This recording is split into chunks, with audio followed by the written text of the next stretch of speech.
All right, ladies and gents, in today's video, we got a clip from the seminars we were doing out at the Fred Hall show. There's lots of good information on mini jigging and drop shotting in there. So I hope you enjoy it.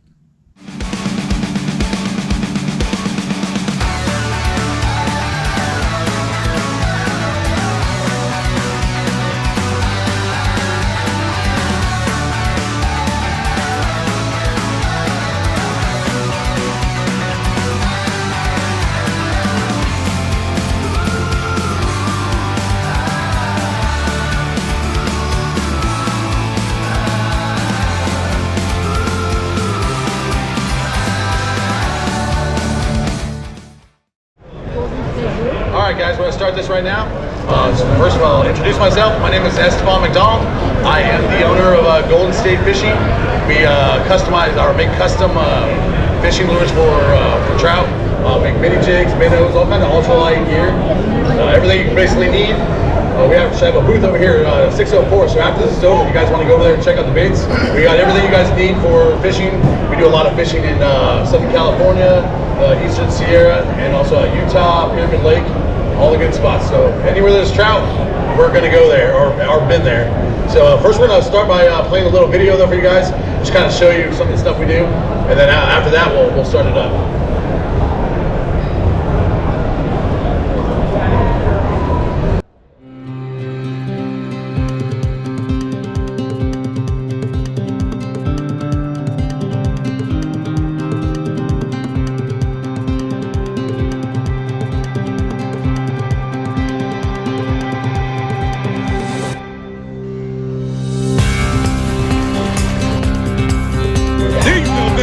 Golden State minnows, man. Golden State minnows. Jesus Christ.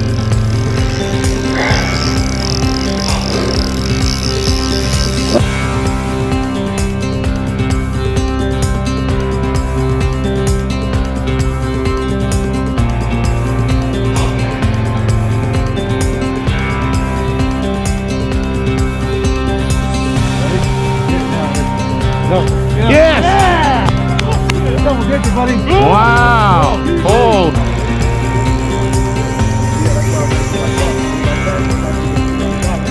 I need a big net. Another good one. There we go. That's a pig.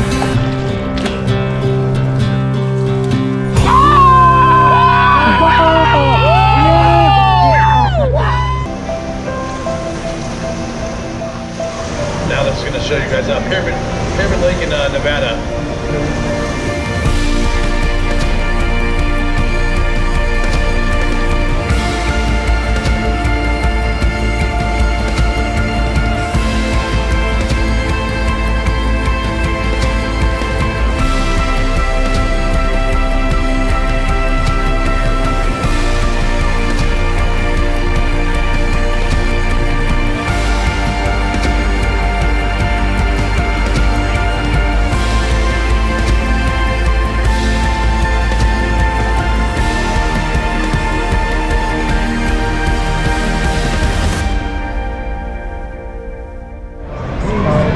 You guys saw that was a little bit of some of the places we go. We hit up Utah a lot also, but I'll get into jigging a little bit. That's like what I learned 30 years ago from the guy Bart. He's one of the first guys to throw mini jigs, like crappie jigs. You guys have seen those everywhere, I'm sure. He started the one like to throw those solely with just with ultralight rods, and basically for jigging, we call it jigging because of the motion you make. You're basically bouncing the tip as you're reeling really slow. To do that, you want an ultralight rod, something 7 foot or more. Recommend my favorite's about a 7.6 to 8 foot ultralight rod. Like I said, anything from like the 2 to 6 pound range, and also pair that with size 1000 reel. Doesn't have to be something really expensive. Everyone thinks you need like the top of the line stuff. You really don't. To start off with, I mean, you can go get a setup for around $100, something around there. That's actually pretty decent. Turner's back there sells a lot of stuff, but you get into like really good stuff. We also, me and Art here own Katana rods. He'll talk about those in a minute, but this is like basically the top of the line rods. Like this is as good as you can get. He'll talk more, get in more detail about that. But yeah, so basically, jigging, one of the best ways to catch trout. I don't know, Who's ever done jigging for a trout in here? Quite a few guys? Yeah, it works definitely everywhere you go. Eastern Sierras, here are our local lakes. And some of you guys go to like Santa Ana River Lakes, places like that. You guys see all the jigging guys out there. It usually does about 10 to 1 over everything. It really does. I love it. Like I said, I've been doing it for 30 years. A lot of practice, but definitely it works out really, really well. One of my colleagues right here, he's one of my pro staff guys. His name's Rob. He's going to talk to you guys though about Dropshot, and then we'll get back to jigging right after that. All right, my name's Rob Deal. I've always say I've been fishing for 40 years, but only successfully for about 10. I'll talk to you a little bit about the double drop shot. Has anybody done the double drop shot or know what it is? Who doesn't know what it is? Okay, basically what a drop shot rig is, it's a rig where you have a weight at the bottom, a hook, and then a second hook, right? And the idea behind it is almost like a marionette puppet. You want the weight to sit on the bottom of the floor of the lake, and your baits are the puppets, basically. And you want to move it delicately and just bounce it just enough so the weight doesn't come off the ground, and those jigs, or like, I'll use this mouse tail, or minnows, just kind of slowly bounce, right? Now, why would you use a double drop shot or mini jig as opposed to bait and weight? And the answer is because trout, even though they're small, they're predators, right? They eat other small fish, bugs, frogs. So anything moving is going to get their attention, just like with your pets. You have a dog or a cat, you get a ball or a laser pointer, what do? They follow it. Even if they're sleeping, they see something, they'll jump at it, right? Same thing with fish.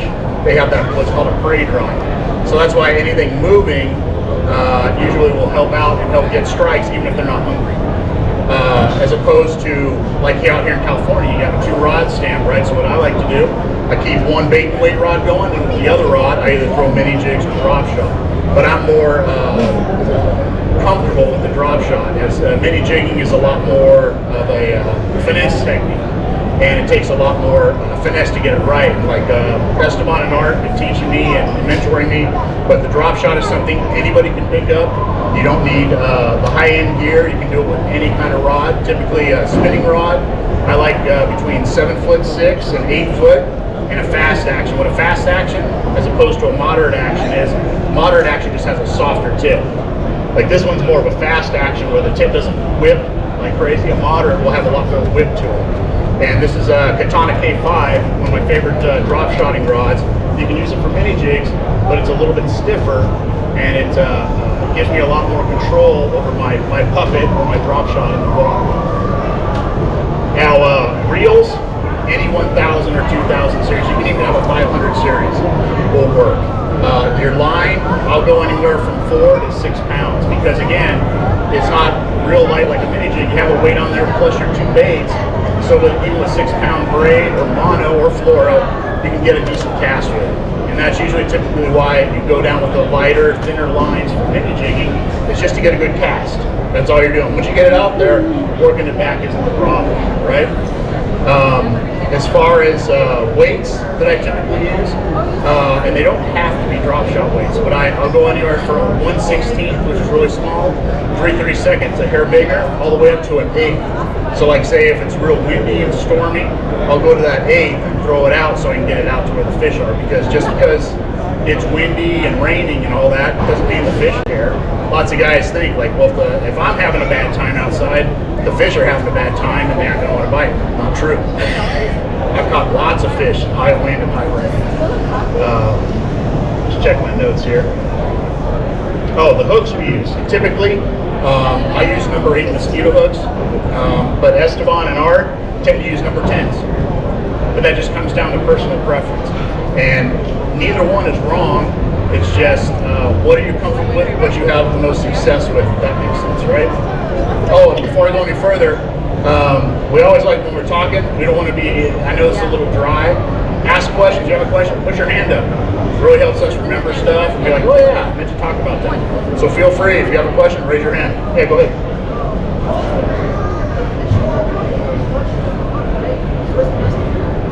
Oh, okay, he said if the fish aren't biting as much and it's not a hot bite, that's the best thing to do.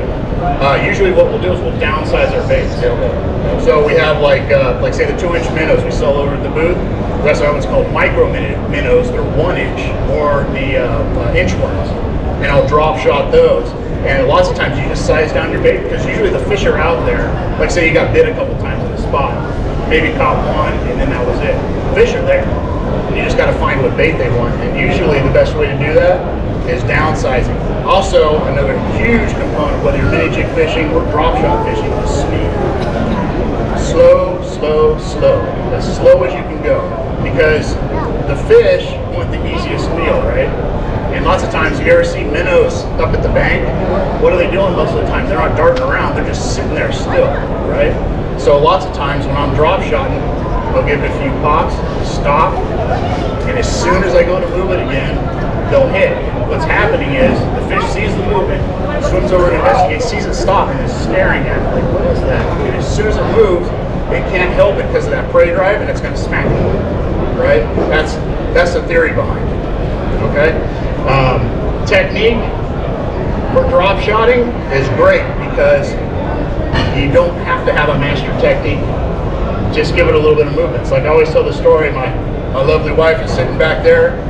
I went out first time, took her to the mud hole, St. Anne River Lakes. I was going to teach her how to drop shot, and she was doing it wrong in my opinion. She was letting her line go slack and not keeping tension on her line. I'm like, hey, you're not going to feel the bite if your line's slack, and guess what? She outfished me. She absolutely killed me. And what she was doing was, she would bounce it up and then just let her line go slack. But what I learned after that was that lots of times, without the tension on her line, when your bait's coming up and you let the line go slack, what it's do, it falls. And trout will pick it up on the fall. The fish already had it in its mouth, so as soon as she re-engaged, it was on there. Okay? So typically what I'll do, I start off, I'll cast out. I usually hold it as a horizontal and slow reel, real slow, and just light bounces. Because remember, you want to keep that weight on the ground. You don't want to be doing this because your weight's going to be bouncing all over the place, and the trout's going to have a hard time grabbing it. And they're going to have to be really, really aggressive that day to even go after it, right? So real slow cranks, real light bounces, and then I pause. And sometimes I'll dip my rod tip, which is what my wife taught me, right? That bait will drop. And then I reel into it and come back up. And usually when I reel back into it and come back up, I'll feel something. It's on there. Quarter hook set. Feel some head shake, full hook set. Does that make sense? Now there's also, when you have the drop shot rig, I'll use the rod mix as an example. So let's say the weight's here, hook here. And that would be if your rod's straight up like this, right?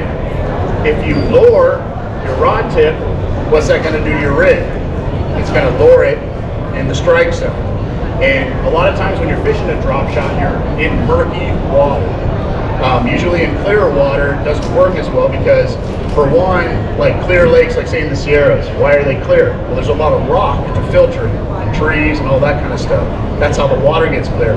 Well, the rocks, you can't drag away rocks, right? It's going to get snagged. So typically here in Southern California, our park lakes and our pay lakes, a lot of them have a sand or a mud bottom, so the water's just going to be murkier. You have that kind of green tint to it, and that's where it's going to be ideal to drop shot.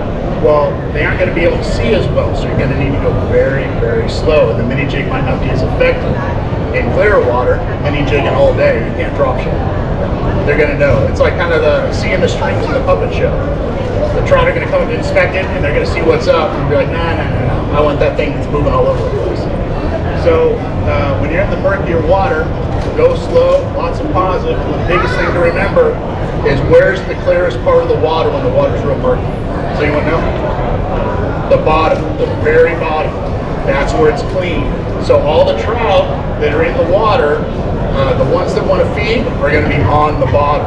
Because you'll throw out a fish finder and you'll see fish all over the column, right? But it's only the ones that are at the bottom that are probably interested in biting right there. So those are the ones we're targeting. So, like I said, when it's real murky, I'll dip my rod tip so I have both baits almost right on the bottom. Going, so those ones that are scanning, looking for worms or whatever they're after in that low part of the water column, we'll get two bait presentations. Okay, does that make sense? All right, I'm going to have Art come up here right now. He's going to talk about our katana, and then we'll get to... go ahead. Yeah. Like when the water's murky, And you can. Like, see, I would love to go to the Sierras and try to drop shot. It's just not feasible. Lots of times there's real deep water, lots of rocks. There's very few lakes I can think of where you can even get away with it because there's too many rocks. Yeah. Maybe a little bit, maybe like a river, you can do that. But you don't want to get snags. You get a lot of snags too. Yeah, river. If you had a real slow flowing river and just a lot of pebbles for the bottom, you might be able to get away with a drop shot. Yeah. But in the lakes up there, and also it's clear, so they have a lot, because trout have really good vision. They can see really well. So sometimes with the drop shot, if they can see really well, it's like a little bit too much for them to see, and the illusion is lost on them. If that makes sense. So always, when the water's murky, like Hesperia Lake, you guys ever been up there? That's an unusual lake up here because in the early winter, it starts off very murky, but over the winter, it starts to clear. And by this time, it's starting to get real clear, so all the fishermen transition from double drop shot to throwing mini jigs. A lot of that's the leaves up there. A lot of the leaves come off in the fall, and then all winter they start deteriorating, which gives off the oxygen, which makes it clear. So around right now, if you guys are over the Hesperia Lake, it's pretty clear. You can see, out 10, 15 feet. So yeah, it's shocking if you go in the beginning, because I only just started fishing it last season, and starting off, and it's real murky, and then you come this time of year, and you're like, whoa, what happened? It's wild how much it changed. Yeah, so right now, mini jigs are working a lot more, because drop shot's really good, but you want to take your time, obviously, with drop shots, so you're going really slow. So each cast might take you 5 to 10 minutes to get in. If you're doing it right, the slower you go, the better. Basically, with drop shot, mini jig, you're constantly casting a lot, so you're combing a lot more water. So if it is clear, you definitely want to mini jig or jigging minnow or anything like that. That's what you want to do. And we'll take questions the whole time. Yeah. Bart's going to talk about the rods, but we'll be here for questions. And anything you want to know, we'll tell you. Go ahead.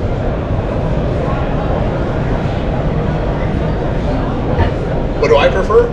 Drop shot. All day like this. I feel more comfortable with it. Like Esteban and Art are experts in mini jigging.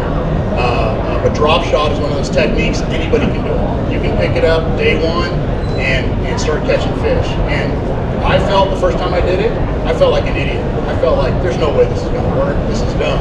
Until I caught one. And once I caught one, then I realized I was hooked, and the rest is history. But that's my favorite. But I do love mini jigging. I'm just not as good at it as I am drop shot. If that makes sense. All right, ladies and gents, there you have it.